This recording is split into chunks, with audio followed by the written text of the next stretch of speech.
Because, ladies and gentlemen, again, we cover this time and time and time again. This needs to be investigated, but apparently UK police are refusing to arrest this man. This is a classic example of the kind of stuff that we are facing.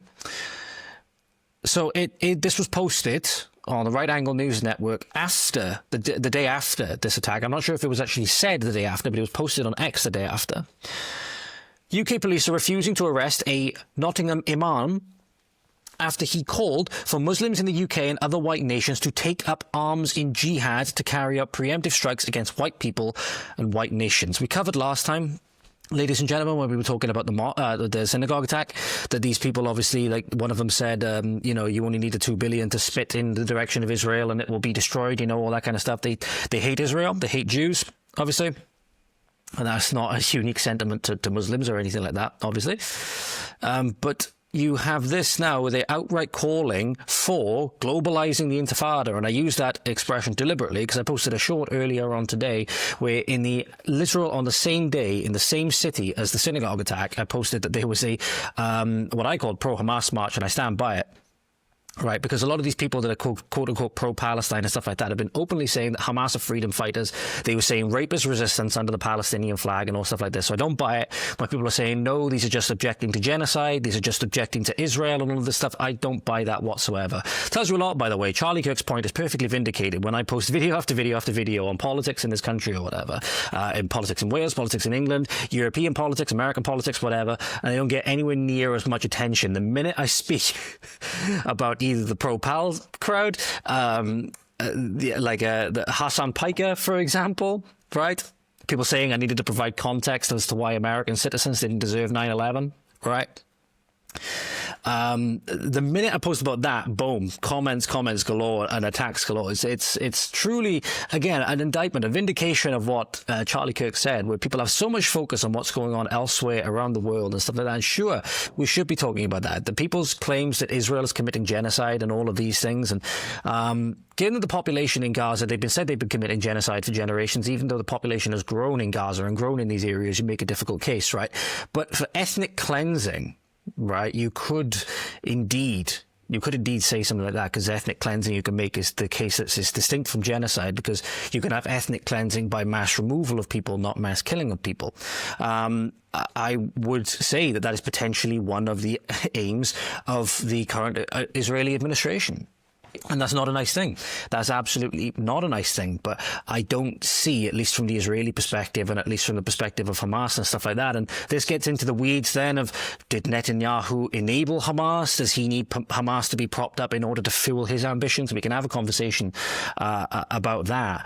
But you did see what Hamas is all about, and the fact that many of the Palestinians, celebrated what happened on October the 7th, literally coming up 2 years tomorrow at time recording. So you're seeing all this, but not only that, you're seeing this now on the streets of Britain. And my concern, more than anything, at the moment, is what's going on the streets of Britain, which is why I need to show you this.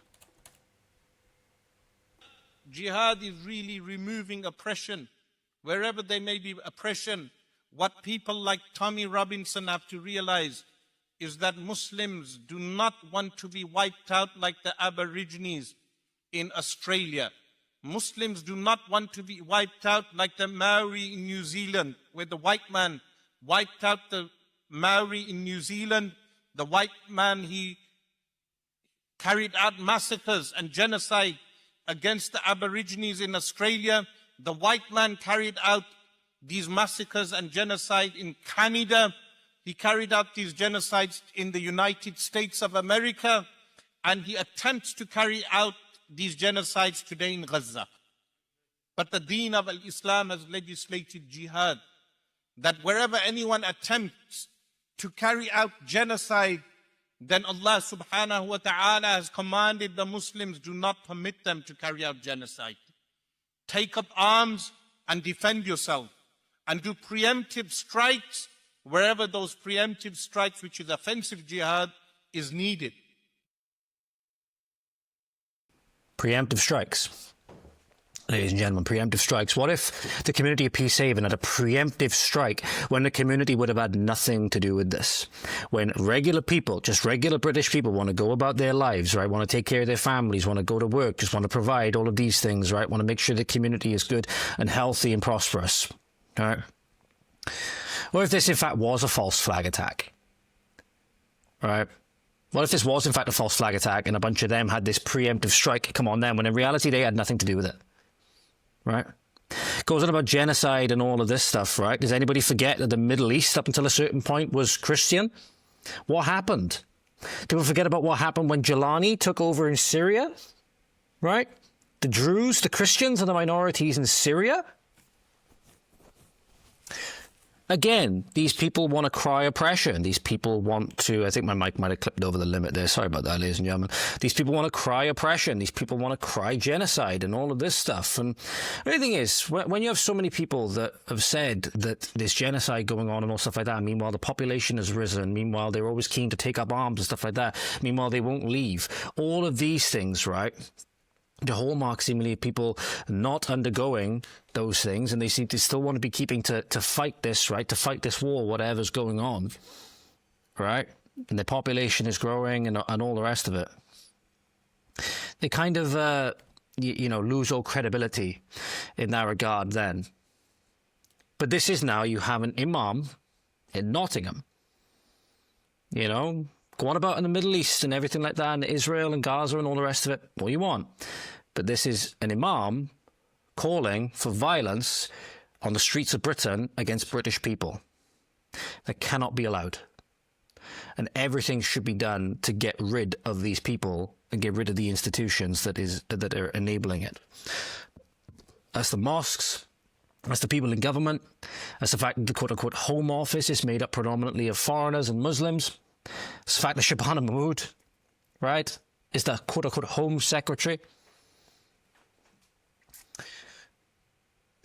We can't tolerate this anymore. This great lie of multiculturalism. One side opens up its doors, come in, set yourselves up, make yourselves at home. And the other one says, yes, now go and kill them.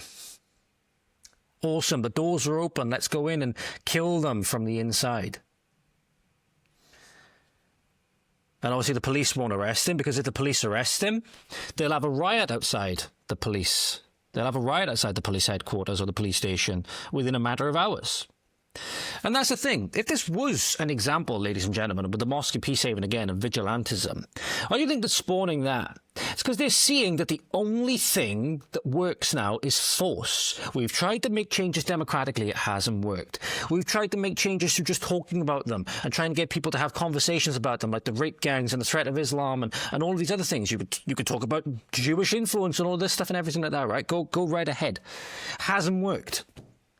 What has worked in every single one of people that shouldn't be here and people that don't respect the rule of law, what has worked every single time? Worked in Hare Hills.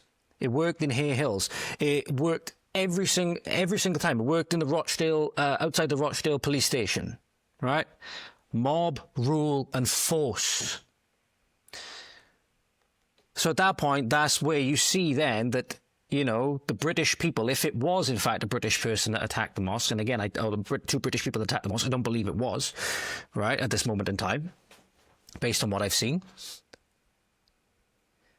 If it was that, it's because they're understanding that the only thing that is going to change it now is force, and that the police won't do anything, the government won't do anything. What is an animal supposed to do when you back it into a corner? What is it going to do when you back it into a corner? It's realizing that its only valid option left, the only option it has left, is to lash out and take matters into its own hands. And if that would be the case, that's what you're seeing. If we'd had a government that should have done what it should that done what it should have done, we wouldn't have had this problem in the first place. So it all rests at the feet of the government at the end of the day. That's Conservatives, that's Labour, that's every person, every government or every government official that's ever formed some kind of coalition, right, to push these agendas. So many of them being affiliated with the World Economic Forum, which is pushing all these agendas coming down from the UN and such, right? It's every single one of them. That's why they are scared of a true governmental shift, right? And you're seeing at the moment now that wave, this wave of nationalism or this wave of right-wing populism, whatever it is spreading across Europe. Right, it's spreading across Europe. You recently saw in the Czech elections that a right-wing government got elected. The AfD seems to be making some good roads in Germany. What other ones were there? I'm trying to think of some of the other ones that are coming to my head at the moment. I think the Romanian elections were the ones where the globalist candidate got in with heavy suspicion of election interference. I think it was Moldova that recently had an election and had a right-wing nationalist candidate get in. So you're seeing the sweeping across. You're seeing people seeing the safety of nations like Poland and Hungary and so on and be like, no, I want to be more like them. Well, you notice they have strong leadership, they have strong culture in terms of rooted in their faith, and they have ethnic homogeneity. And they have a monoculture, not a multiculture. And again, our own Home Secretary, ladies and gentlemen, Miss Free Palestine herself, will openly say this stuff. We should regard this stuff now, again, as the better term now to describe it would be, quote unquote, globalizing the intifada, globalizing the struggle everywhere, ladies and gentlemen. Again, go on about the Middle East all you want. I care about the fact that it's coming to Britain. I care about that this lady is our Home Secretary in charge of such important things as migration and home security, ladies and gentlemen. MPs, particularly on the government benches, had to stand up and say, I have received many emails from my constituents about this issue. So please keep up the pressure on your members of parliament. Go to their advice surgeries. Take 20 people with you and ask them to justify their views on Palestine and on Gaza. And if they say they support Gaza and support the plight of the Palestinians, ask them to evidence it and to take some action to show solidarity. That's how we can make a difference, because Israel's actions, its killing of children, its bombing of schools and hospitals must be condemned without equivocation. We know what they've done is wrong. If David Cameron fails to speak out, that is a moral outrage. He may stay silent, but we will never stay silent. So let's on the mighty rule and tell this government we will not stay silent until the Palestinians are free. Just listen. The biggest thing is just listen to how amped people get. Where they get so amped, right, about, say, remigration and making cities British again, making towns British again, right? Which they get so amped about other things that are more important for us, right? Not to mention that obviously Free Palestine at this point is a genocidal slogan. That's what it is, right? And again, you can be anti-Israel or anti the Israeli government, right? Or not sympathetic to Israel, and also understand, and also that have that not mean that the Palestinians, the Gazans or whatever are somehow your friends, right? And that so much interest in what's going on in terms of foreign affairs is taking away from people's focus on dealing with the threats at home. The fact of the matter is the biggest threat that we have at home at the moment is our own government that's enabled all of this. And our government being in control of the military, they could sort this tomorrow if they wanted to. They could sort this tomorrow, because we'll see the Americans putting us to shame with how much they are sorting things, right? And what they are having to put up with Antifa and, you know, ICE agents being shot and so on. But their government at the moment is completely unapologetic, as we'll go through at the end of this show, ladies and gentlemen. And maybe we could do with a little bit of that. Maybe we could do with putting our own people first, right? But no. All our politicians want to do is focus on the foreign stuff and the fact that we've now allowed ourselves to become so captivated and have all of our future, all of our electoral decisions, who we elect to power and so on, is based on things that are thousands of miles away from here. Tells you a lot about the problems that we have with ourselves. If you enjoyed that clip, then make sure to go on over to the Voice of the Valleys X page at VOT_Valleys on X. We're also on Instagram at Voice of the Valleys. Be sure to like, share, subscribe, comment, all of that good stuff. Thank you so much, and we'll see you again soon. Godspeed.